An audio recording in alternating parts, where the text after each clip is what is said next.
of you. Today we are going to discuss questions based on Lagrange's, which is known as mean value theorem and Rolle's theorem. In previous videos we have discussed the questions based on Lagrange's theorem and mean value theorem and also Rolle's theorem. हम लोगों ने Rolle's theorem पढ़ लिया है, उसके concept पढ़ लिए हैं, मीन वैल्यू थ्योरम जिसको लैग्रांजे थ्योरम के नाम से जानते हैं उसको भी पढ़ लिया, उसके भी कॉन्सेप्ट्स पढ़ लिए और पिछले 2 दिनों से आप लोगों को उन पे बेस्ड क्वेश्चंस भी सिखाए जा रहे हैं। अभी हम लोग और उन पे बेस्ड क्वेश्चंस देखते हैं। देखिए सभी लोग ध्यान से, पहला क्वेश्चन है आज का, लिखा है यदि, और इंग्लिश वाले भी समझते चलेंगे, इफ हमारे पास एक फंक्शन दिया है f is such that in a closed interval -5, 5। अच्छा देखिए, जो वीडियोस आपके YouTube में पढ़ते हैं उनमें से किसी बच्चे ने मुझसे क्वेश्चन पूछा था आज कि क्लोज्ड इंटरवल या क्लोज ब्रैकेट में क्या फर्क होता है, क्योंकि मैं अधिकतर बोलचाल की भाषा में क्लोज्ड इंटरवल को बोल देता हूं लार्ज ब्रैकेट या क्लोज ब्रैकेट। तो क्लोज्ड इंटरवल का मतलब यही तो होता है, जब भी लार्ज ब्रैकेट ऐसे बन जाते हैं। तो आप बोलचाल की भाषा में चाहे कुछ भी कहें, मैंने एक दिन आपको याद होगा स्पेशली यहाँ पर बताया था क्लोज्ड इंटरवल का मतलब और ओपन इंटरवल का मतलब। तो अगर वो बच्चा दोबारा से वीडियो को देखे तो उसके मन में जरा सा भी ये डाउट ना हो कि क्लोज्ड इंटरवल का मतलब क्लोज ब्रैकेट होता है या नहीं होता। क्लोज ब्रैकेट, क्लोज इंटरवल का मतलब है क्लोज इंटरवल, बस उसको रिप्रेजेंट ऐसे करते हैं तो बोलचाल की भाषा में नॉर्मली हम लोग बोल देते हैं, बस और कुछ नहीं। चलिए फिलहाल अपने टॉपिक पे आते हैं। क्वेश्चन लिखा है if f is such that in a closed interval -5, 5 to r एक सतत फलन है। अब इंग्लिश वालों को भी मैं बोल दूंगा क्वेश्चन, एक सतत फलन है यदि f डैश x, यदि f डैश x किसी बिंदु पर शून्य नहीं होता है, यदि f डैश x किसी बिंदु पर शून्य नहीं होता है,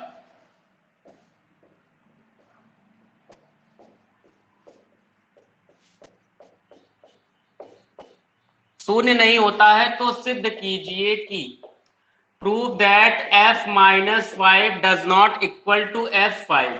चलिए ये तो हिंदी मीडियम वालों के लिए बात थी, और जो भी बच्चे इंग्लिश मीडियम के वो जरा इस क्वेश्चन को समझ लें।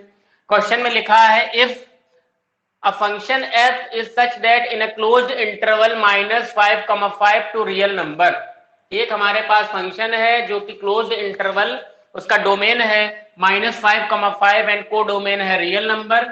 ये डोमेन, को डोमेन, फंक्शन, ये सारी चीजें एक चैप्टर है हमारे पास रिलेशन और फंक्शन।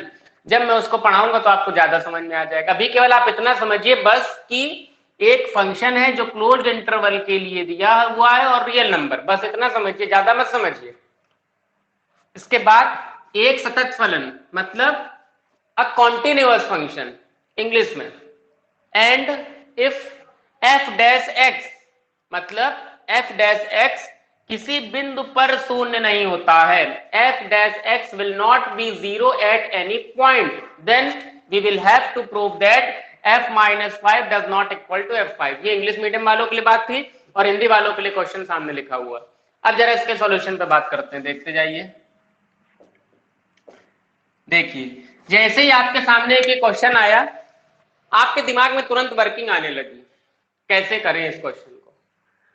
आपने ये कहा कि f-5 और f5 बराबर ना आए, ये हमको लाना है। जरा 1 मिनट के लिए इधर आइए। आपको एक मैंने स्टेप बताया था, हम लोग पहले निकालते हैं fa, फिर हम निकालते हैं fb, फिर हम ये चेक करते हैं कि क्या fa fb के बराबर है, फिर हम लोग f डैश x को निकालते हैं, फिर उसको c से रिप्लेस करते, तब उसको 0 के बराबर करते हैं। बताइए ये मैंने बताया था कि नहीं? पहला, दूसरा, तीसरा, चौथा और पांचवा क्वेश्चंस करने से पहले ये स्टेप्स आपको अच्छे से सिखा दिए गए थे कि ये हमको करना होता है। fa fb, fa fb के बराबर है कि नहीं, फिर f डैश x को निकालिए, ये सब निकालने के तरीके होते प्रॉपर बताए गए आपको, और f डैश c को 0 के बराबर करिए, यही तो करते थे। ठीक, अब जरा क्वेश्चन को पढ़िए। क्वेश्चन ने कहा एफ डैश एक्स किसी बिंदु पर शून्य नहीं होता है। अच्छा, यदि या if f dash x equal to 0, अगर एफ डैश एक्स 0 होता, सपोज अभी क्वेश्चन ने कहा कि एफ डैश एक्स 0 नहीं है, समझते जाइए जो लोग लाइव क्लास में जुड़े हुए हैं। अगर एफ डैश एक्स 0 ना हो, ये क्वेश्चन ने कहा, लेकिन हम थोड़ी देर के लिए मान ले रहे हैं कि एफ डैश एक्स 0 के बराबर है, ठीक है। अच्छा, अगर एफ डैश एक्स 0 के बराबर होता तो तुरंत उसको हम सी से रिप्लेस करके बता देते थे ना, और ये बताते थे if f dash x equal to 0 then f a equal to f b. ये होता है, ये क्यों होता है? आप लोगों ने पिछले 2 दिनों से आप देख रहे हैं कि अगर एफ डैश एक्स 0 के बराबर है भाई, तभी तो उसको सी से रिप्लेस करके 0 बराबर करते थे। कब? जब पिछले वाली बातें पूरी हो जाती थी, ये वाली जब बातें पूरी हो जाती थी तभी इस पे आते थे, याद होगा आपको। तो आपने कहा एफ डैश एक्स अगर 0 के बराबर है तो एफ ए एफ बी के भी बराबर रहा होगा भैया, ये आपने हमको पहले दिन सिखा दिया था। साथ ही साथ there will be a point c, हम लोग एक पॉइंट सी मानते थे, याद आया? एफ डैश एक्स को हटाकर C, there will be a point of C which lies in interval, जो भी आपको दिया है इंटरवल -5,5, या इसी को हम लोगों ने कह दिया क्लोज इंटरवल a, b। इतनी चीज जो मैंने लिखी है, कोई भी नई लाइन नहीं लिखी है, सारी बातें बताई हुई हैं, एक एक स्टेप बताया हुआ। यदि का मतलब है इफ एफ डैश एक्स 0 के बराबर है तो एफ ए एफ बी के बराबर भी रहा होगा। साथ ही साथ there will be a point c, वहां पर एक पॉइंट सी रहा होगा विच लाइज इन इंटरवल -5,5। ये बात भैया आपने हमको सिखा दी थी। अच्छा, लेकिन क्वेश्चन ने क्या कहा? क्वेश्चन हमसे ये कह दे रहा है कि एफ डैश एक्स किसी बिंदु पर शून्य नहीं है। ये क्वेश्चन ने कहा है हमसे, हमने नहीं कहा, क्वेश्चन ने कहा। तो आपने कहा but f dash x is not equals to 0 at any point, ये बात क्वेश्चन ने कही। f dash x 0 नहीं है किसी भी पॉइंट पर, और जब f dash x 0 नहीं है, ये बात है गिवन, तो मैंने ऐसे ब्रैकेट में लिख लिया गिवन या दिया है। हिंदी मीडियम वालों को इंग्लिश लिखने में कोई तकलीफ नहीं है, समझ लेंगे, आप लोग इतने समझदार हैं। But f dash x does not equal to 0 at any point, ये बात गिवन थी, तो आप कहेंगे देन, देखिए जब ये 0 के बराबर नहीं है तो इसका मतलब जो इसके ऊपर वाले स्टेप थे एफ ए और एफ बी, वो तो बराबर रहे नहीं होंगे भाई। जब एफ ए एफ बी के बराबर होता है तभी तो हम लोग एफ डैश सी को 0 के बराबर करते थे कल तक, लेकिन जब यही 0 के बराबर नहीं है, इसका मतलब ऊपर वाली बात तो फिर फॉलो होगी नहीं। तो आप लिख देंगे then f -5 does not equal to f5, ऐसे,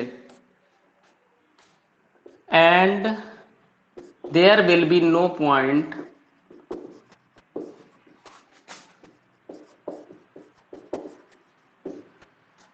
इन गिवन इंटरवल। यही बात आपको प्रूव करनी थी, आपके सामने प्रूव होकर के आ गई है। अगर किसी को कोई भी दिक्कत है तो पहले हमसे पूछ सकता है निसंकोच, 10 सेकंड का समय, फिर आगे बढ़ते हैं, जल्दी पूछिए। किसी को भी कोई भी दिक्कत है आप लोग निसंकोच पूछ सकते हैं, फिर आगे बढ़ते हैं।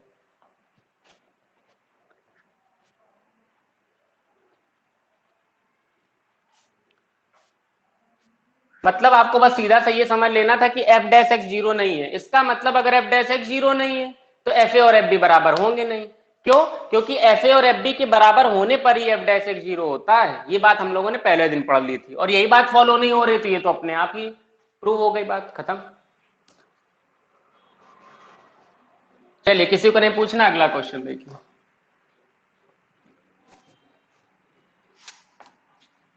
भैया वो जो लैग्रांजे थ्योरम होती है उसमें तो एफ डैश सी बराबर 0 नहीं होता है, लेकिन इसको एक क्वेश्चन है उसमें दिया है यदि एफ डैश सी बराबर 0 हो तो उसको प्रूफ करना है।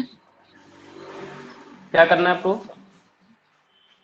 मध्यमान प्रमेय से सत्यापित कीजिए कि अंतराल ए बी में एफ एक्स दिया है x² minus 5x x cube minus 5x ठीक है, स्क्वायर समझ माइनस गए। 3x। ठीक है।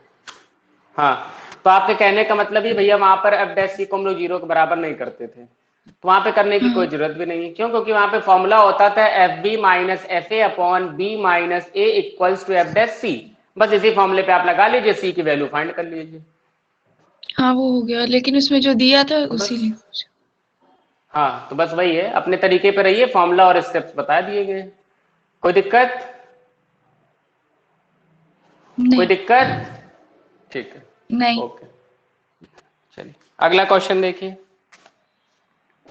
Question number 2, f x equals to e to the power x at interval 0,1 Lagrange theorem. Lagrange से क्वेश्चन को करना। देखिए, जैसे ही आपके सामने क्वेश्चन आया, आपके दिमाग में ये आया कि भैया पहले तो हमें वही वाला काम करना है। पहले तो जैसे लेग्रांजे वर्ड आ गया, सब कुछ भूल जाओ। भी क्वेश्चन कैसे करना है डजेंट मैटर, हम क्वेश्चन कर लेंगे बाद में। पहले आप ये शब्द पढ़िए, इसमें लिखा क्या, लेग्रांजे। आपको भैया ने ये सिखाया था कि लेग्रांजे की वर्किंग कैसे करी जाती है। सारी वर्किंग आपके सामने है लेग्रांजे। पहला पॉइंट लिखते हैं कि ये कॉन्टिन्यूअस है, दूसरा पॉइंट लिखते हैं डिफरेंशिएबल है। हमने बहुत आसानी से चीजें सिखा दी, आप लोगों को बहुत आसानी से आ भी रही होंगी। सबसे पहला पॉइंट आपको मैंने हर बार यही बताया है कि आप लिखेंगे फंक्शन जो हमारा एफ एक्स से रिप्रेजेंट किया गया है, ये कौन सा फंक्शन है, ई की पावर एक्स का। और ई की पावर एक्स के फंक्शन को हम कहते हैं एक्सपोनेंशियल। हिंदी वाले समझ लेंगे, इसको कहते हैं चर घातांकीय।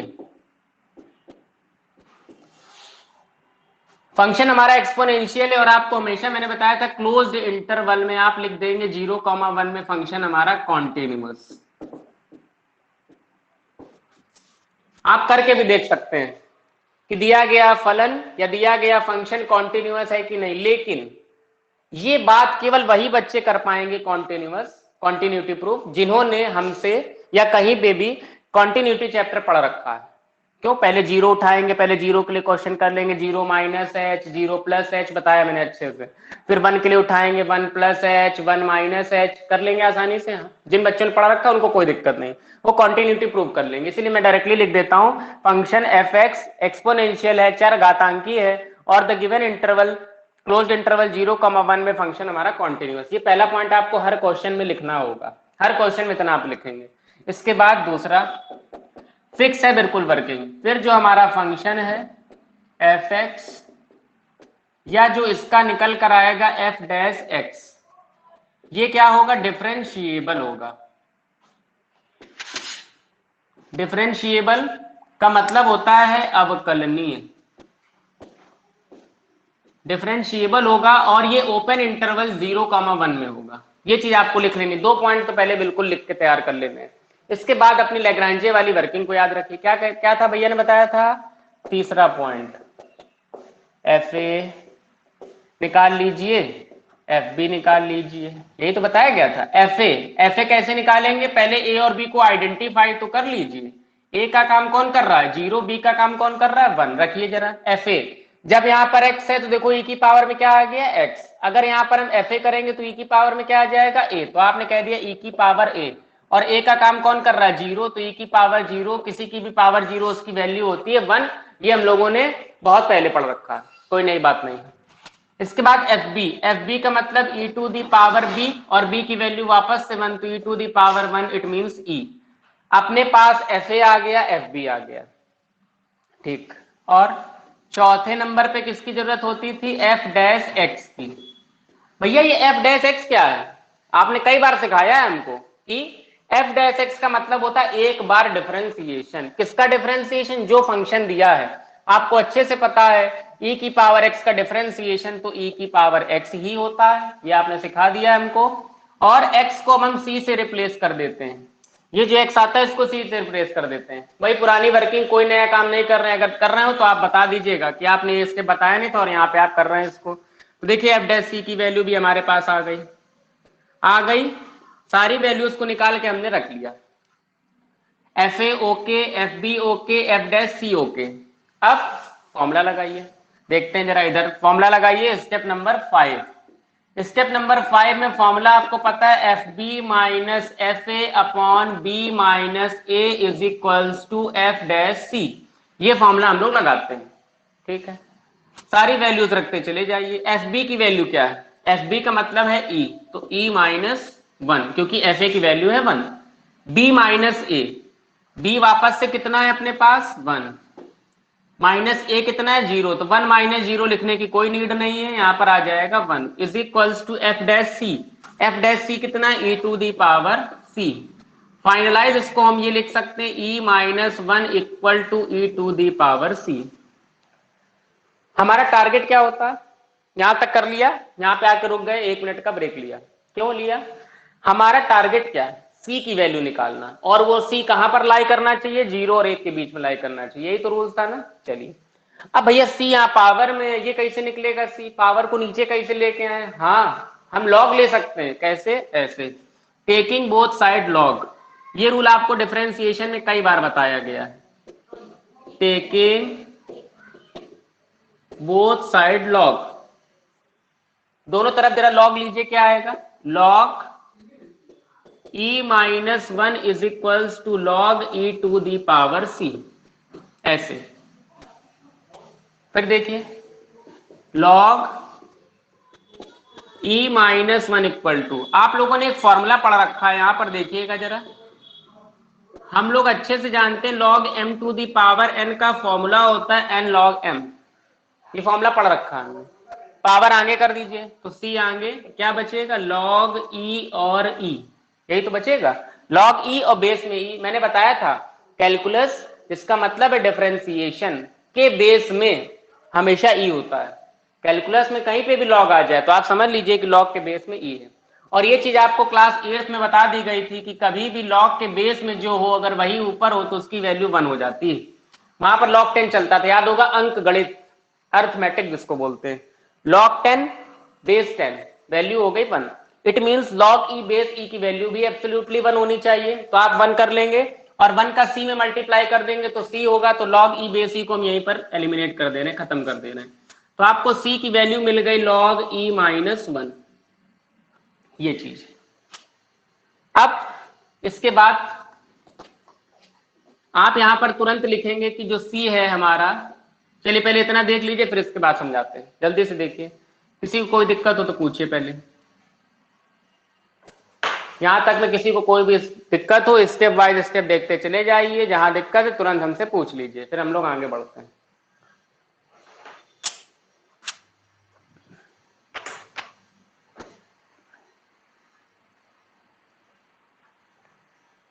चलिए किसी को कोई दिक्कत नहीं है, पहला और दूसरा स्टेप हम खत्म कर दे रहे हैं।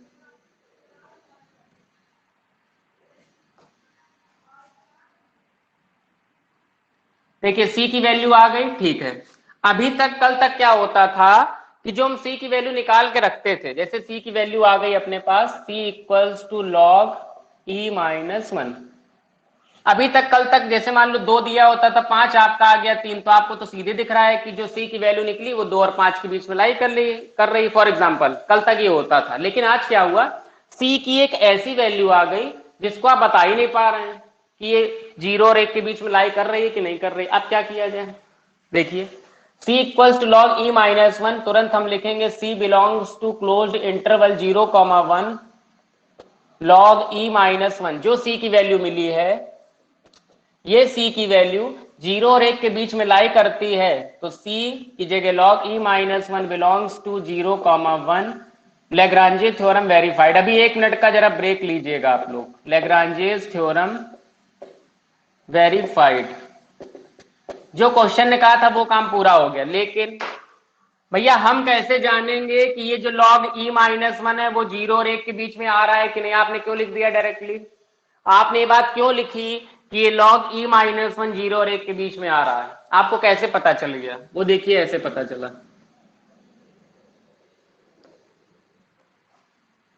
यही स्टेप्स होते थे और देखिए डेली हम उसी स्टेप्स पे काम कर रहे हैं। देखिए एक फॉर्मूला होता है log का, हम लोगों को दिखाना है log x। Suppose log x है तो log x का एक एक्सपेंशन होता है। लॉग एक्स और लॉग 1 प्लस एक्स का। देखिए लॉग 1 प्लस एक्स का एक एक्सपेंशन होता है, एक लॉग 1 माइनस एक्स का एक्सपेंशन होता है। इस तरीके से x minus x square upon 2 plus x cube upon 3 ऐसे करके आपका एक्सपेंशन चलता चला जाता है। हमारे पास यहां पर एक्सपोनेंशियल है e minus 1, log e minus 1 है, जो भी e है उससे एक कम है और यहां पर 0 और 1 के बीच में जाना है। एक चीज हमेशा याद रखिए, कभी भी लॉग के साथ अगर e लगा हो, लॉगरिथमिक के साथ अगर e लगा है तो ये कौन सा फंक्शन है? लॉगरिथमिक एंड एक्सपोनेंशियल फंक्शन है, लघुगणकीय फंक्शन और चरघातांकीय फंक्शन, क्योंकि लॉग ई है। देखिए लॉग हो गए लॉगरिथमिक फंक्शन और ई हो गया exponential function. Logarithmic and exponential function, हमेशा एक बात याद रखिए कि लॉगरिथमिक और एक्सपोनेंशियल फंक्शन का मान 0 और 1 के बीच में होता है। क्यों? क्योंकि इनका डोमेन है ये 0 और 1। लिखा है log E minus 1, log E minus 1 की वैल्यू 0 और 1 के बीच में ही लाई करेगी। ये आप याद रखिए कि ये कौन सा फंक्शन है? लॉगरिथमिक और एक्सपोनेंशियल, और इसका डोमेन 0 और 1 के बीच में ही आएगा, क्योंकि वैल्यू दी है आपको 0,1। इसलिए आपने यहाँ पे डायरेक्टली बता दिया कि लॉग ई माइनस 1 0 और 1 के बीच में ही पड़ेगा। चलिए जैसे हम थे, हमको पता है ये बात, आपके सामने अगर एग्जाम में होता तो आप क्या करते? आपको तो ये बात नहीं पता थी कि लाई करता है कि नहीं करता। तो देखिए यहाँ पर क्वेश्चन ने खुद ही बोल दिया है कि प्रूव दैट मतलब लैग्रांजे थ्योरम वेरीफाई हो रही करिए। तो आपने देखा कि लैग्रांजे के सभी स्टेप्स वेरीफाई हो रहे हैं, केवल एक स्टेप सी पे आप नहीं जज कर पा रहे हैं कि बड़ा है कि छोटा है। तो याद रखिए 99.99% केसेस में लैग्रांजे थ्योरम हमेशा वेरीफाइड होती है। अगर आपको पता है वजह, जैसे ये वाली थी, हमको पता थी तो हमने बता दिया आपको, आपको नहीं पता थी तो आप ऐसे लिख लेते लैग्रांजे थ्योरम वेरीफाइड, क्योंकि जो सी है वो ए और बी के बीच आ रहा है। देख लीजिए, कोई दिक्कत तो पूछ लीजिए।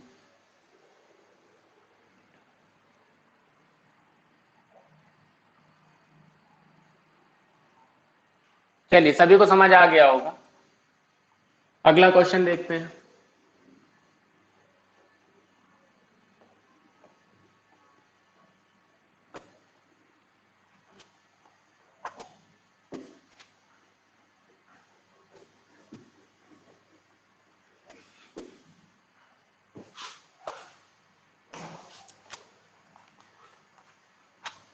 क्वेश्चन नंबर 3, क्वेश्चन नंबर 3 है f x equal to mod of x पर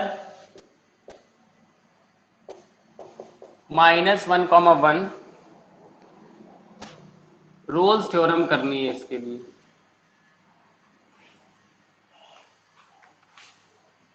देखिए आपके सामने जैसे ही क्वेश्चन आया उसने कहा कि f x equals to mod of x at the close interval -1,1, मतलब हमारे पास एक क्लोज इंटरवल है जो -1,1 के लिए, और हमें रोल्स थ्योरम को वेरीफाई करना। ठीक है, कर लेंगे, कोई दिक्कत नहीं।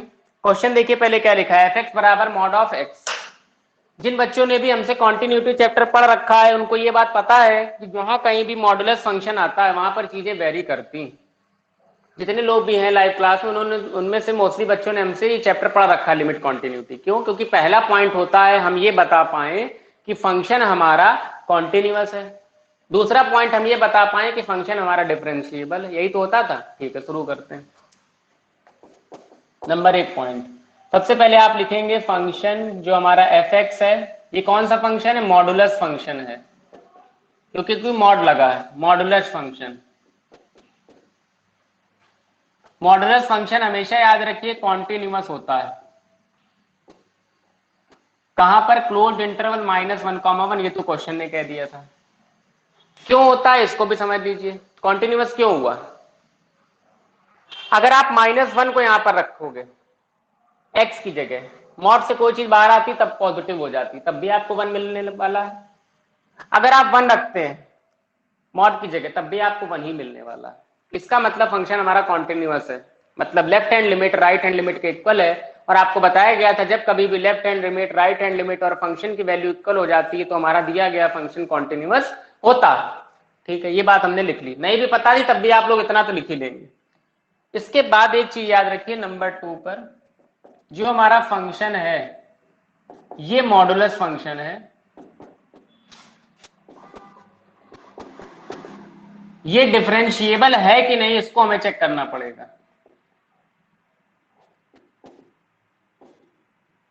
ये हमारा मॉडुलस फंक्शन था, डिफरेंशिएबल है कि नहीं, इसको आप चेक करिए। क्यों चेक करना पड़ा, इस चीज को याद रखिए। कभी भी अगर हमारे पास मॉडुलस फंक्शन हो और डिफरेंशिएबिलिटी की बात करें तो वहां पर हमको डिफरेंशिएबिलिटी चेक करनी पड़ेगी। फॉर्मूला होता भी समझते जाइए, क्यों हमको चेक करना पड़ा भैया, क्यों डिफरेंशिएबिलिटी आप चेक कर रहे हैं। अभी तक आपने किसी क्वेश्चन में नहीं की, इसमें ही क्यों की?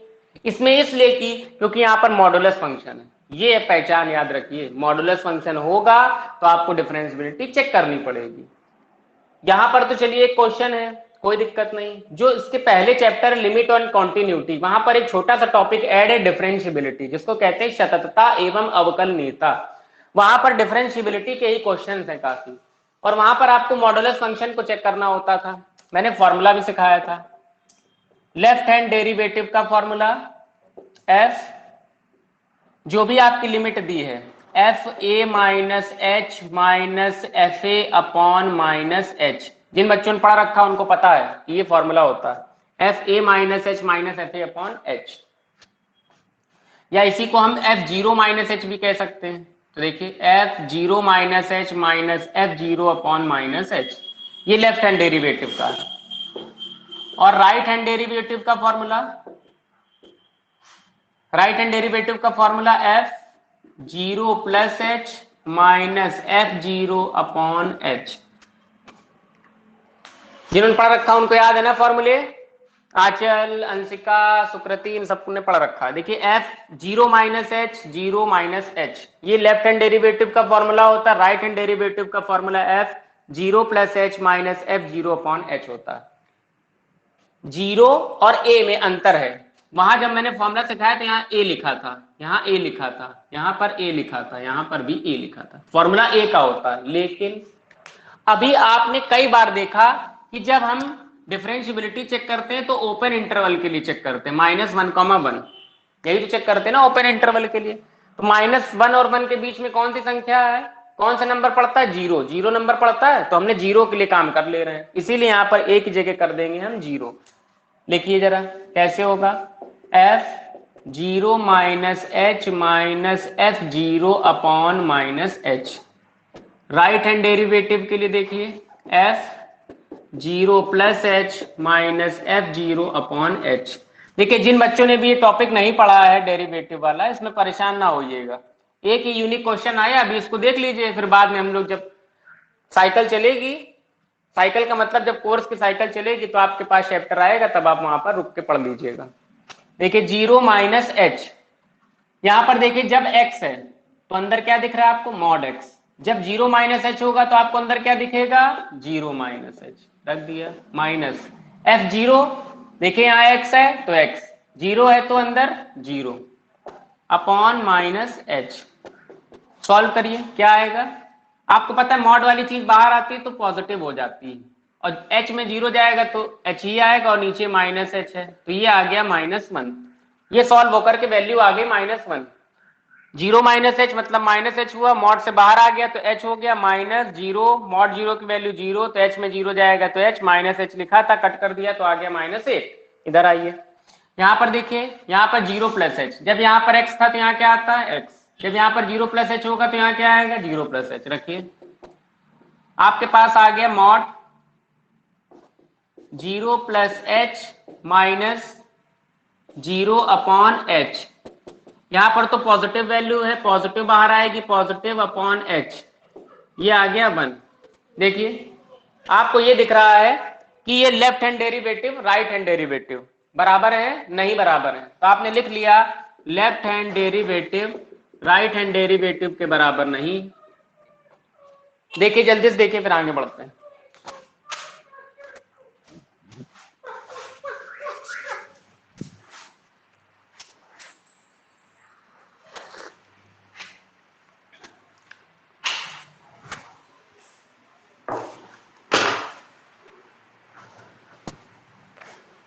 देखिए आपने ये देखा कि लेफ्ट हैंड डेरिवेटिव बाएं पक्ष की अवकलनीयता, the differentiability of left hand side does not equal to the differentiability of right hand side, दाएं पक्ष की अवकलनीयता के बराबर नहीं है। तो आपने कह दिया कि जब लेफ्ट हैंड डिफरेंशियबिलिटी, और आपको मैंने कल ही बताया था कि ये जो पॉइंट्स होते हैं स्टेप में, अगर एक भी पॉइंट वेरीफाई नहीं है तो क्वेश्चन वेरीफाई नहीं होगा। देखिए ये वाला पॉइंट वेरीफाई हो गया था, लेकिन यहां पर डिफरेंशियबिलिटी वेरीफाई नहीं हुई, तो आपने लिख दिया Rolle's theorem not satisfied, Rolle's theorem satisfied नहीं होगी। ये बात आपने लिख दी, क्यों? क्योंकि वजह आपको मैंने बता दी। बस एक चीज आप याद रखिएगा कि मॉडुलस फंक्शन था, इसीलिए हमने डिफरेंशियबिलिटी चेक की। अभी तक हमने कहीं पर भी डिफरेंशियबिलिटी चेक नहीं करी। देख लीजिए, कोई दिक्कत हो तो निसंकोच पूछ लीजिए।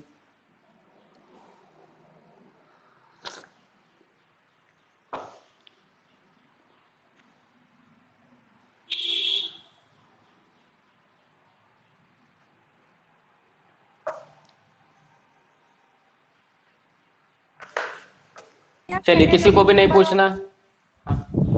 हाँ हाँ बोलो। सर सेकंड नंबर में जो आपने मॉडुलस फंक्शन यस या नो करके ये जो लिखा है ये नहीं, क्या दिख नहीं रहा? क्या हो गया? नहीं सर, ये समझाना है?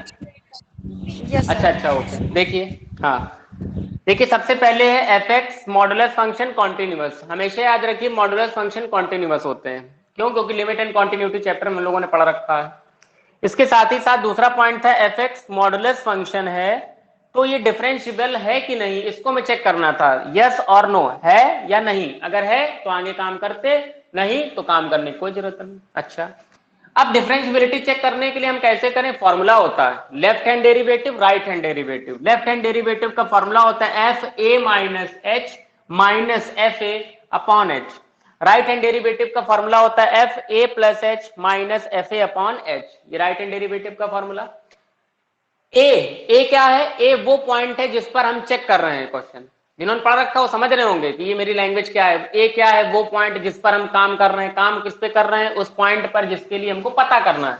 देखिए माइनस एक और एक के बीच कौन सा पॉइंट पड़ रहा है? जीरो।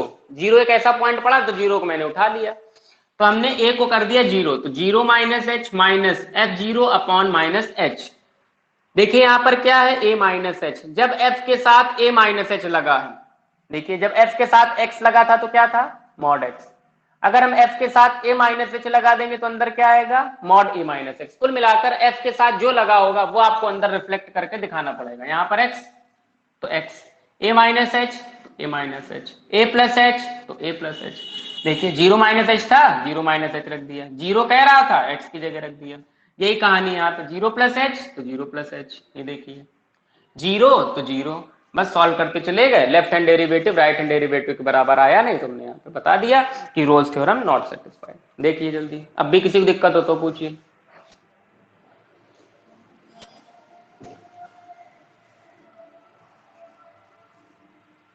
चलिए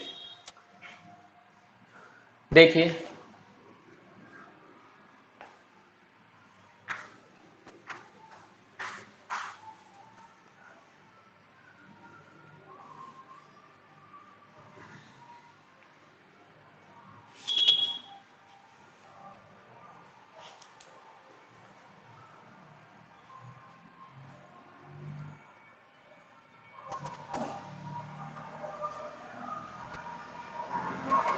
F x equal to 1 upon 4x minus 1, a equal to 1, b equal to 4। Question में कहा गया एमबीटी, मीन वैल्यू थ्योरम, इसी को लैग्रांजे बोल देते हैं। इसके लिए काम करना है, जल्दी से देख लीजिए। जैसे आपके सामने क्वेश्चन आया, क्लोज्ड इंटरवल आया, तो आपने क्या किया? बस तुरंत वही वर्किंग शुरू कर दी, एफ ए। अब हम यहाँ पर कॉन्टिन्यूअस और डिफरेंशिएबल वाली बात नहीं लिखना है, पहला पॉइंट और दूसरा पॉइंट। देखिए पहला पॉइंट दूसरा पॉइंट आप ऐसे लिखेंगे, पहले वाले पॉइंट पर आप लिख देंगे कॉन्टिन्यूअस, अभी जैसे हमने लिखा था। कहां पर? क्लोज्ड इंटरवल 1,4 पर। डिफरेंशिएबल कहां पर? ओपन इंटरवल 1,4 पर। ये दोनों पॉइंट लिख लिए। अब यहां पर चेक करने की जरूरत नहीं, क्योंकि ये कोई स्पेसिफिक फंक्शन नहीं है, ये एक एल्जेब्रिकल फंक्शन है। 1/4x माइनस 1 बीजगणितीय फलन है, और बीजगणितीय फलन अवकलनीय होता है, तो आपने लिख दिया 1,4 पर। ये अवकलनीय मतलब डिफरेंशिएबल। थर्ड पॉइंट पर आप एफ ए निकालिए। एफ ए का मतलब F1 निकालिए, क्या करेंगे 1/4 into 1 minus 1 that is 1/3। F b निकालिए, एफ बी का मतलब 4 4 जा 16 माइनस 1 दैट इज 1/15। देखिए बहुत कठिन काम नहीं करते जा रहे बेटा, बहुत आसानी से काम को करते चल रहे हैं। बस एफ ए चाहिए था तो एफ ए रख दिया, एफ बी कह रहा है तो एफ बी रख दिया, बस जो कहता जाए उतना करो। मैथ में सबसे बड़ी आपके पास प्लस पॉइंट वाली चीज ये होती, जितना कह दे बस उतना करिए, अपने मन से ज्यादा दिमाग ही नहीं लगाना आपको। फोर्थ पॉइंट क्या चाहिए, एफ डैश एक्स चाहिए। एफ डैश एक्स का मतलब इसका डिफरेंशिएशन, तो इसका डिफरेंशिएशन करेंगे, कैसे करेंगे देखिए, d d x of 4x minus 1 to the whole power minus 1।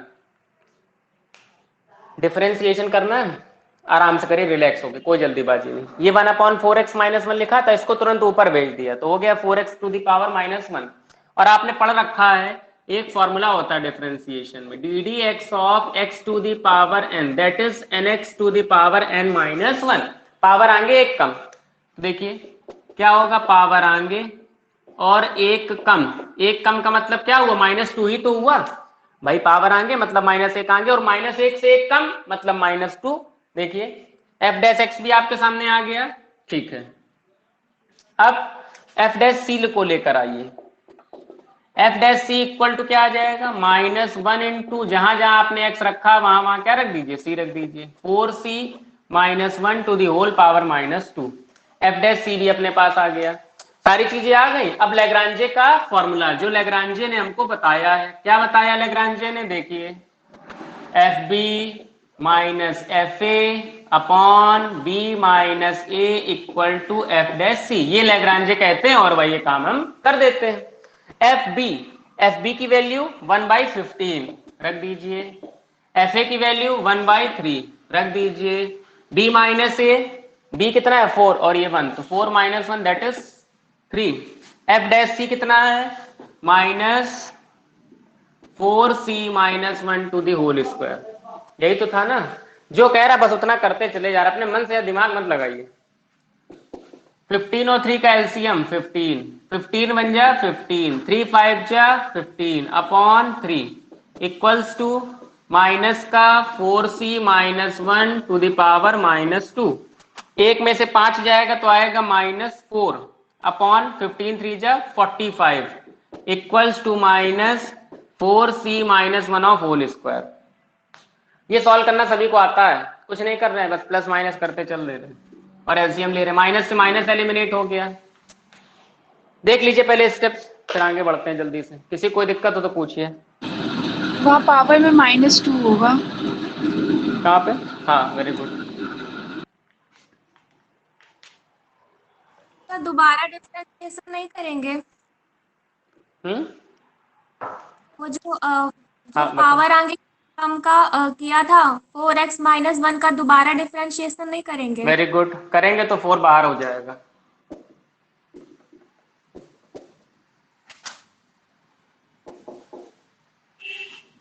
आंचल तुमने ये बात क्यों नहीं बताई, ध्यान नहीं दिया। सुकृति तुमने भी नहीं बताई, कल वाली गलती की। चलिए कोई बात नहीं, ध्यान दिया करिए। पावर आगे एक कम और दोबारा भी तो डिफरेंशिएशन करेंगे एक्स की पावर n, क्योंकि एक्स की तरह ट्रीट किया है हमने, तो 4x से 4 को बाहर कर दिया, ऐसा कुछ 4 लगा लिया हमने यहाँ पे, और 4 से ये 4 भी अब एलिमिनेट हो जाएगा। चलिए यहां तक सबको समझ में आ गए, या ले स्टेप्स खत्म कर दे रहे हैं।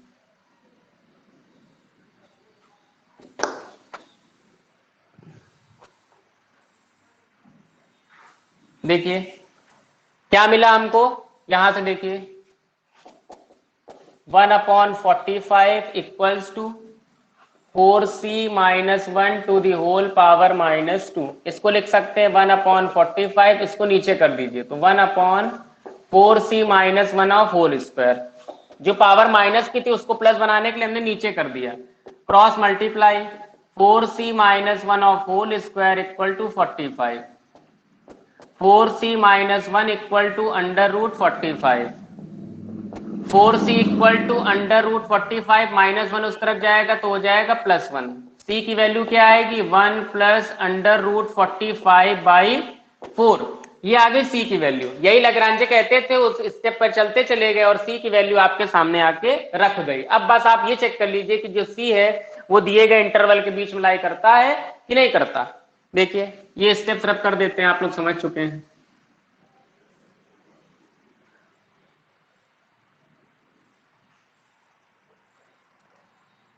जो सी आया है, सी बिलोंग्स टू 1,4 और सी की वैल्यू क्या है 1 plus under root 45/4 belongs to 1,4। अब आप ये बता दीजिए कि ये सी की वैल्यू क्या 1 और 4 के बीच में लाई करती है कि नहीं। कितने लोग ऐसे जो हमको समझा पाएंगे यहाँ पे लाइव क्लास में, कितने बच्चे ऐसे जो हमको समझा पाएंगे कि भैया ये वाली वैल्यू इसके बीच में लाई कर रही है, अगर कर रही है तो क्यों कर रही है, जल्दी से बताइए। नाम लेके मैं नहीं बोलूंगा, आप लोग बता दीजिए अपने आप से।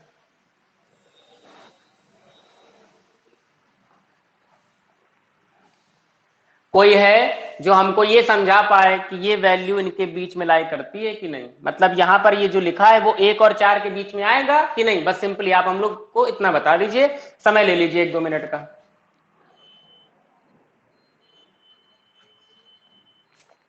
कोई भी बच्चा ऐसा है जो बता दे तो अपना माइक ऑन करे, हमको तुरंत बता दे।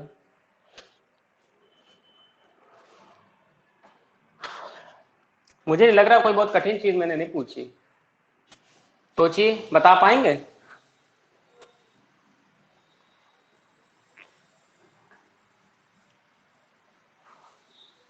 कोई नहीं है, ऐसा कैसे हो सकता है। चलिए अच्छा समझते जाइए मेरी बात को। ये लिखा है 1 प्लस अंडर रूट 45/4, इसके बारे में आपको बात करनी है। अच्छा ये बताइए 45 से पहले या बाद में कौन सी ऐसी संख्या है जिसका आप रूट अच्छे से बता सकते हैं। देखिए जरा, जैसे 6 है, 6 का होता है 36। हाँ बोलो, कौन बोल रहा है, कोई अगर बोल रहा हो तो बताए। देखिए 6 का होता है 36 और 7 का होता है 49, क्योंकि 7 का स्क्वायर 49 और 6 का स्क्वायर 36। इसका मतलब अगर हमारे पास कहीं लिखा होता अंडर रूट 36 अंडर रूट 49, तुरंत आप बता देते भैया ये 7 है ये 6। लेकिन जैसे ही आपके पास अंडर रूट 45 आ गया, अब आप यहां पर फंस गए, अब आप नहीं बता पाए। क्यों? छोटी क्लासेस में एक तरीका बताया जाता है, पहले तो छोटी क्लास की बात करते हैं क्योंकि हम छोटी क्लास को ज्यादा ध्यान देते हैं। छोटी क्लास में तरीका बताया जाता था, 2-2 की पेयरिंग करिए, परफेक्ट स्क्वायर से शुरू करिए, 6 6 36 प्लस करिए, ऐसा करके कुछ लोगों को याद आ रहा होगा, कुछ कुछ याद आता है कि हाँ ऐसा हमने पढ़ा है, ऐसा होता था। आता है दी बेस्ट, नहीं आता भूल जाइए, कोई दिक्कत नहीं। अब मेरे तरीके पे जरा ध्यान दीजिए। 36 था तो 6, 49 था तो 7, अपने पास है कितना 45, और ये कितना कम है 45 49 से थोड़ा ही सा कम है, 4 कम है। और आपको पता है 6 का 36, 7 का 49, 6 और 7 के बीच कोई ऐसी संख्या नहीं आती जिसका स्क्वायर होता है क्या 6.5, ये तो परफेक्ट स्क्वायर वाली बात हो गई। यहां पर आपको चाहिए 45 का, तो 45 किसके पास पड़ेगा 7 के पास पड़ेगा, लेकिन थोड़ा सा कम होगा क्योंकि 7 का करते हैं तो 49 आता, जबकि हमको 49 नहीं चाहिए, थोड़ा सा कम चाहिए। इसका मतलब अगर हम अपने मन से इसको 6.7 या 6.8 6.9 दे दे तो क्या कोई दिक्कत हो जाएगी भैया, कोई दिक्कत होगी ही नहीं। स्वतंत्र हैं आप, चाहे जो दे दीजिए, लेकिन 7 से थोड़ा कम ही रखिएगा। क्यों? क्योंकि 7 का 49 होता है और 49 से हमको कम का पता करना है। ठीक है, देखिए जरा इसको ऐड करिए, 6 में 1 जोड़ा तो 7, लगभग 7.7/4। अब अगर आप 4 से डिवाइड करेंगे तो आपको दिख रहा है कि 2 पॉइंट समथिंग आएगा, क्योंकि 4 2 जा 8 और यहाँ पर 1 समथिंग 1 पॉइंट समथिंग ऐसे कुछ करके आपको मिल जाएगा, मतलब 2 के आसपास ही समझ लीजिए। तो ऐसे आपने बता दिया कि ये वाली वैल्यू 1 और 4 के बीच में पड़ेगी। देख लीजिए, किसी को कोई डाउट है तो हमसे पूछ लीजिए। चलिए इतना ही रखें आज के लिए, आज के लिए इतना रखा जाए क्योंकि क्लास का टाइम ओवर हो रहा है। और क्षमा मिश्रा, आपका क्वेश्चन अब कल बताया जाएगा एडिशनल वाला, क्योंकि आज टाइम थोड़ा ओवर हो गया है। मैंने सोचा था कि आपके एडिशनल क्वेश्चन बताऊंगा, लेकिन आपका जो क्वेश्चन है वो मैं कल आपको बता दूंगा। ठीक है,